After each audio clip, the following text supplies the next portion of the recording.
Hey guys, thanks for joining me. My name's Billy if you didn't know already, and this is the first of a new series of webisodes that I have created. I will be taking you inside my kitchen this time and cooking up tasty things that'll leave you messed up and most likely canceling your plans.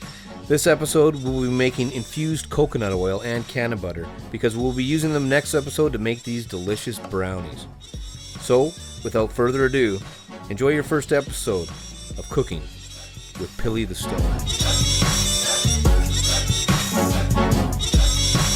First, let's go ahead and start with this infused coconut oil.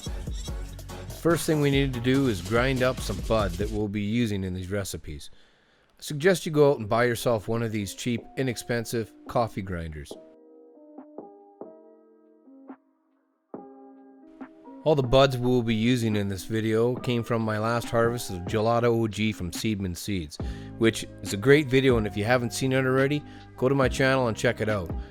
I'll post a link to that video at the end of this one for those who haven't seen it. For both the coconut oil and the butter, I'll be using 20 grams of flour mixed with 20 grams of trim, meaning that in total I will be grinding 40 grams of this Gelato OG. This gelato is one of the stickiest buds that I've ever seen. It doesn't take much to clog up this coffee grinder. So unplug the grinder, grab a small knife of some type, and give it a quick cleaning out before we continue on.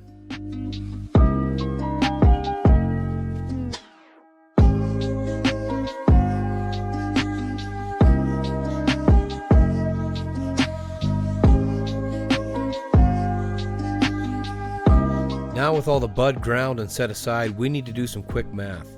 So let's see here. If I'm making 2 bricks of butter and 3 cups of coconut oil, and I'm making brownies that I plan to cut into 25 pieces, and I have 40 grams of cannabis that is to be divided into 2 recipes, and a train is going 60 miles an hour, it needs to go 100 miles in 10 minutes, you know what? Fuck the train and all its passengers. I'm just going to make these as strong as I possibly can. We will first start by foiling this Pyrex dish. This is the start of a process called decarboxylation. You see, you could eat a pound of bud and not get high, because it contains THCA. The A is an extra carboxyl ring attached to their chain and needs heat to be activated to become THC. We don't really think of that when we light a joint or click a lighter to a bong, but that's exactly what we're doing. We're activating the THC. So because we're going to cook with this, it will be needing to go in the oven at a temperature of 235 for 20 minutes. I suggest using an oven thermometer to calibrate your oven and make sure it's putting out the proper temperature. If it is too hot or not hot enough, it will affect the final product. So now with our bud decarboxylated and ready, let's start with this coconut oil. I will be portioning out 3 cups of it into this glass Pyrex microwavable measuring cup.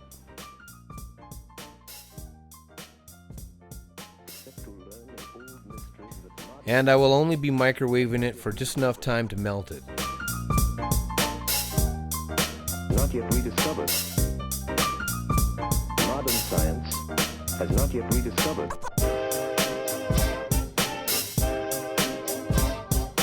With all the coconut oil now melted into the liquid, you're going to need some canning jars to pour them into, as well as a slow cooker of some type.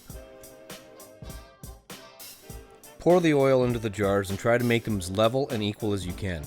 If you don't pour it equal the first time, don't worry. Just simply adjust them until they are all the same.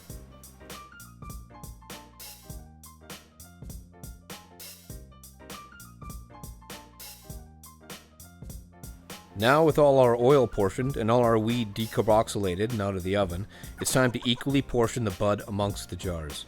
Now just equally divide the cannabis into the jars.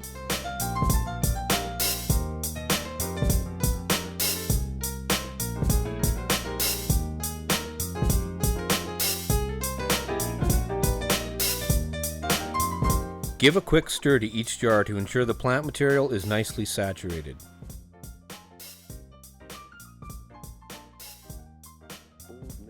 Once this is complete, it's time to add them to the slow cooker.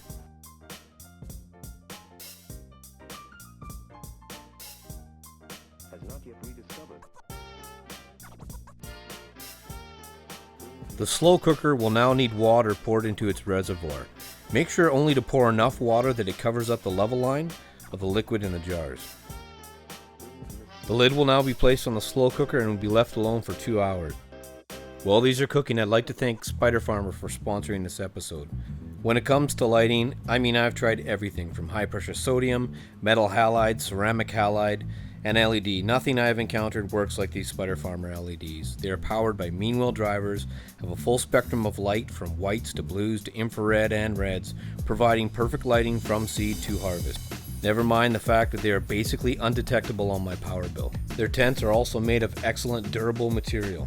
So just click the link in the description and pick yourself up a light or a tent. And don't forget to use codename Pilly and save yourself some money. Every 15 to 20 minutes I will open the lid up and stir the contents of the jars around to ensure an even infusion.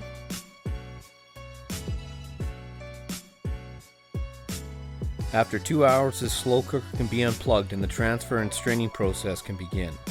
You need a large bowl, a cheesecloth, and some spare jars for transfer.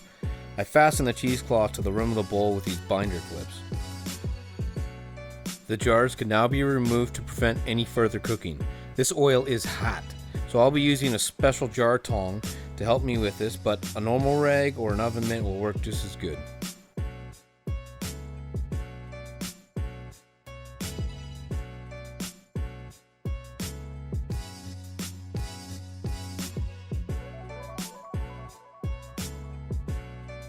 Pour the now infused oil out into the cheesecloth and use a spoon to scoop out any extra plant material at the bottom of them.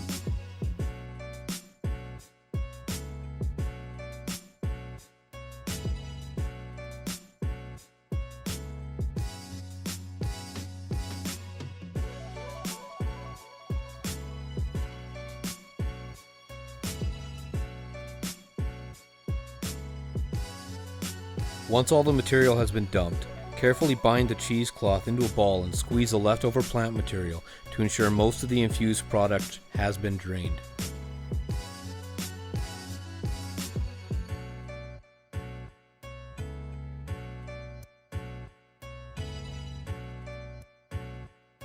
Now place a funnel into the jars and begin pouring the liquid into them.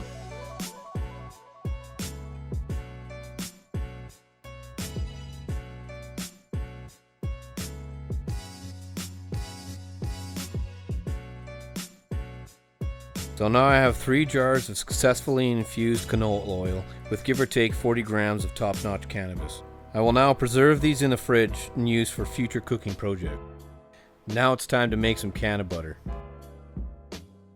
This can also be done the same way as infused coconut oil by means of a slow cooker or even a double broiler as seen here, but we're going to do things a little differently.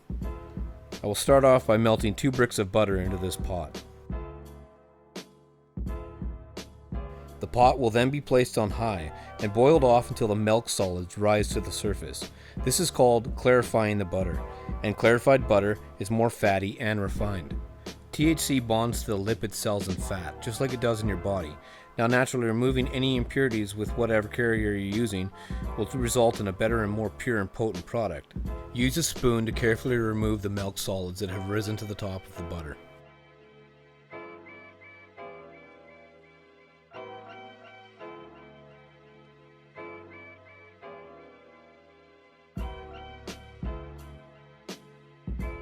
Once the milk solids have been removed, the butter can now be strained to remove any remaining solids. I will place a strainer in this bowl and line it with some cheesecloth.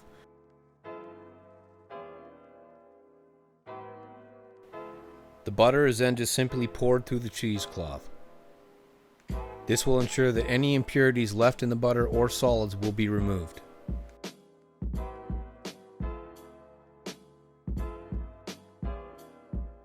The end result is a clear and beautiful clarified butter. The process of decarboxylizing will be exactly the same. First, foil the Pyrex pan.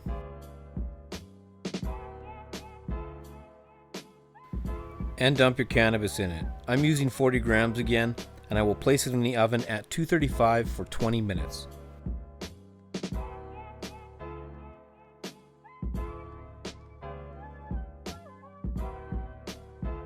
Just to show you your options, this time I will be using a product called the Magic Butter Maker. It's basically a slow cooker coffee pot that has a built-in agitator at the end of a stem to mix the material in intervals so you don't have to. Just set it and forget it. Not a sponsor. Now I'll pour the clarified butter out and measure out a few cups.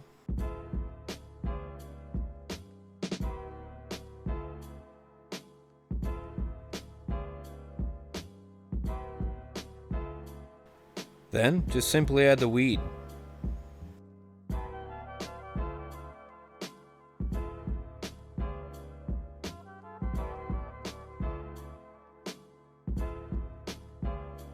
Set the temperature to 160, set the preset button for butter, which is 2 hours, close it up and let it do its thing. And in just 2 hours time, it is done and ready for the straining process.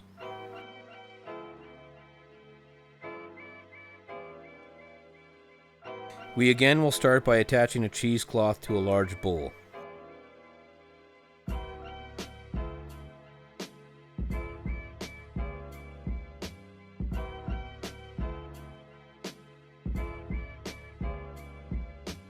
And simply dump the contents of the magic butter maker out into the cloth.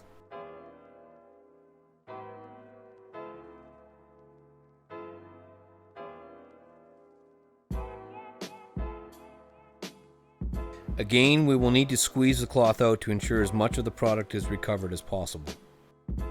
Once strained, use the same funnel to pour the Cannabutter into jars and set them in the fridge to begin their cooling. So I yielded 3 jars of the oil and 2 of the butter. The butter smells awesome and has taken on a beautiful green tinge. The oil is of a lighter color and has an amazing coconut smell as well. Thank you for joining the first installment of Cooking with Pilly the Stoner. I figured this would be a great way to create content in between grow videos when there's not much going on in the tent to film. Let me know what you guys think in the comments section, and let me know if you have any ideas. Please subscribe if you haven't already, and hit that like button like you would a bong rip. Share my videos with all your friends on social media, I would appreciate it.